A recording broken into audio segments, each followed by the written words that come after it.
cathedral. I haven't specified what's the difference between a church and a cathedral. Oh, looking at your notes, you guys know what the difference is? We have a cathedral up in St. Paul. We have churches all over the place, but what makes that a cathedral? Or is it because of the big size? No, the main thing is that it's where the bishop is in the diocese.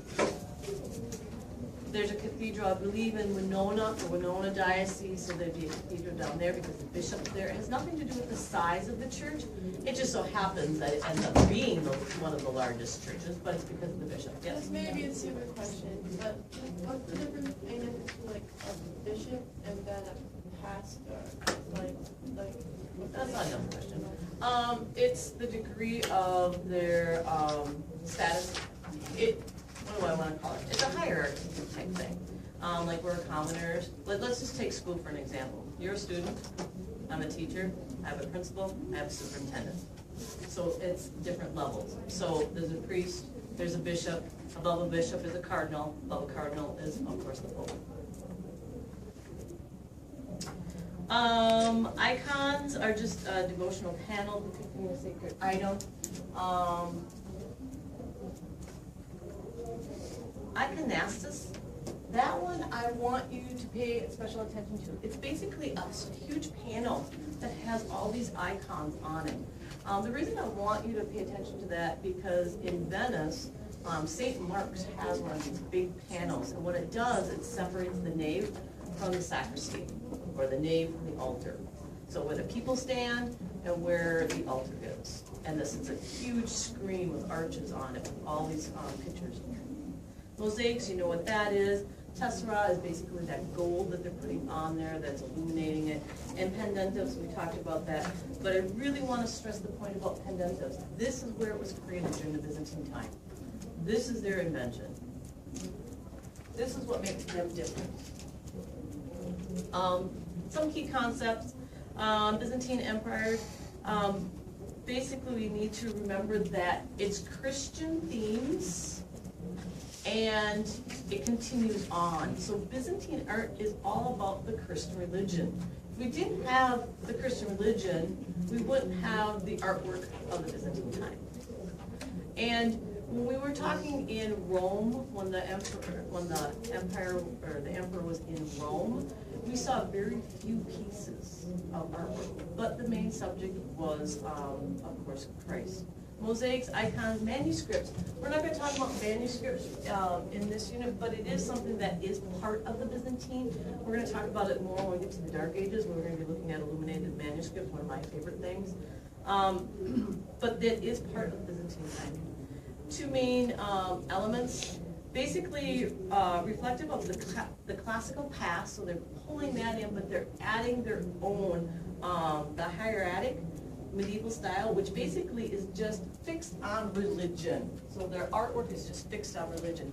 So we're going from the classic time period where they're obsessed about the body, right? The perfect body, they want to create the perfect body. They want to create the perfect art.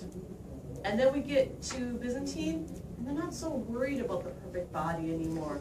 And I showed you examples, and I'll show you more examples of that. They're more concerned about the message that the picture is giving you. So Byzantine is about the message that's being said. They invented the pendentives. And the buildings are very mysterious and kind of shadowy. To create shadows, you have to have light. So we're going to get into a little bit more about that. Patronage. There isn't a separation between church and state. It's one thing now. Okay? Because it's one thing, the emperor, who is in charge of the state, is also kind of in charge of the religion too. And that's why it grows so quickly, because he's supporting it. Religious works, crowd, buildings, they're all over the place. Interested in the luxury objects.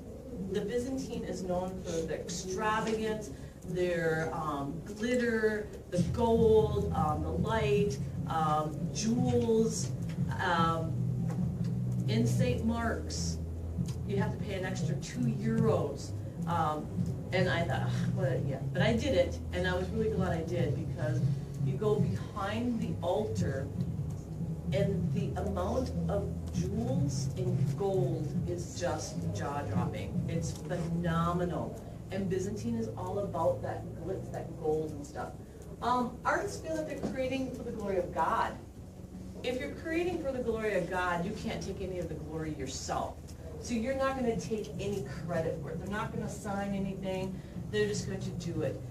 Which brings up, many of the artworks were done by priests and nuns, and artists produce an expression of their religious devotion.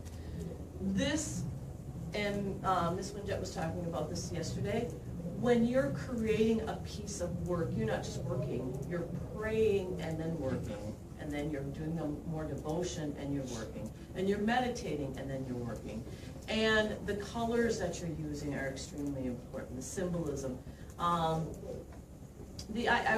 was reading a little bit about that process, and they talk about how they put an edge of clay around the outside or underneath the gold that they put on there, and that is supposed to represent the earth, the beginning, and then they put the gold on top. And the whole process has these meanings to it. The colors have meanings to it. And we're not going to get into that, but if somebody wants to do a humanities project on that, that'd be super fantastic. You have seen this. You've seen this several times, but so I'm going to go through this quickly again. Byzantine architecture is not known for the size. This is a building that is an exception to the rule. This space in here is huge. Early Byzantine is plain on the outside, which you can see from here, and extremely decorative on the inside. Later in the middle to late Byzantine time period, it gets a lot more, the outsides start to become a lot more elaborate too. In the beginning, this was basically concrete and some brick. And later on, they start adding stone and marble and more brick, and they get a little more elaborate on the outside. The interiors, of course, we talked about those, marbles and mosaics, and just absolutely beautiful. Their problem was how are they going to put a round dome on the top, and again, Pendentives was the one thing that created that. It was that triangle support that is helping create that. Also, what this did is gave them more wall space. And of course that wall space is very important so that they could create the mosaics on there. All that weight is going down into some piers on the other side, these huge piers that are taking that whole entire weight in there. And again, just some really great pictures that show what that pendentive is. So all that weight is coming down. And again, you know from the movie and the Winjet yesterday that if the dome doesn't have enough height to it, that weight isn't going to be pushed down to the side. If that isn't being distributed downwards, it's going to collapse. So if it's too flat, there's not enough downward thrust to prevent it from collapsing on them. There's another thing called squinch. It's basically in the middle and late, so I was debating if I was even going to throw it in there. This is actually a new term for me. I didn't realize that they had a special little term for the ones on the outside, for the little ones, and basically they flattened this surface out a little bit more, so they had more wall space in there, so they covered it in. So squinches are on the outside of that. I thought that was pretty interesting. Squinches has the same function as the pendentives. It's just transferring that weight from the top down to the bottom. Architects design pendentives and squinches so that the artist could later use these broad surfaces as painting surfaces or for mosaics. The Holy Wisdom, Hagia Sophia. The architects of these, they mentioned them in the movie. Anthony and Isidorus are two architects that designed this. Remember, they also talked about them that they really weren't architects. They were professors. And there is something to say about actually practicing what you're teaching and understanding it and then just teaching it. So their faulty was the dome, and it did collapse on them. But again, the amazing thing, which was mentioned yesterday, that it only took 5 years to do this. This is a project that should have taken a long time. This basic floor plan is a combination of the central plan and the basilica plan. You can see the central plan making it round on the outside, but it still has that feel of a Latin cross with the nave in the center, even though it does have the roundness to it. So again, we know that it rests on the 4 arches. It's taller and lighter. And again, we look at Constantine's, and you can see how these are kind of merged together to create this. You know, the minarets were added later on because of when it turned into a mosque. Do you think